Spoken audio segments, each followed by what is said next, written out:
يمرر عند ابراهيم الصلاح. ابراهيم الصلاح يستمر اللعب. كرة تبقى عند استاد رين. اخر 3 دقائق على نهاية الشوط الاضافي الاول، والنتيجة تبقى كما هي عليه 1-0. تقدم رين على الشختار بلوسيان. ميلينك لابراهيم الصلاح. ابراهيم الصلاح ومع بوندارينكو. تلق دوكو عرضية والهدف يسجل رين عن طريق ابراهيم الصلاح. لكن دوكو انطلق، دوكو مرر، دوكو يقدمها بيا لابراهيم الصلاح. استاد رين يسجل في بداية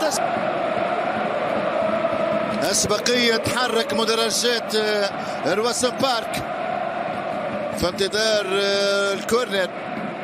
دوي يستعد للتنفيذ.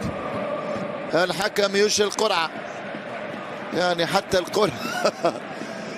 القرعة تقدم للركلة.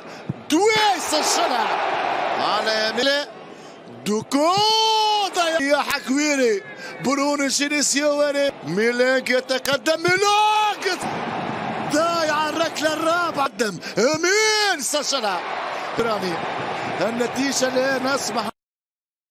السلام عليكم مشاهدينا الكرام، فضلا وليس امرا ان نرجو الاشتراك في القناة للتواصل بالجديد وشكرا. اليوم الخروج لكم هذا الفيديو ديال ابراهيم صالح الكلاماري الفرنسي. اليوم سجل واحد الهدف زوين، اول هدف ليه اوروبي، وهذا هو الهداف الصاعد للمنتخب الوطني. كنتمنى وليد الركراكي يصيفط لي واحد استدعاء للمباراة الوديتين امام البرازيل وبيرو.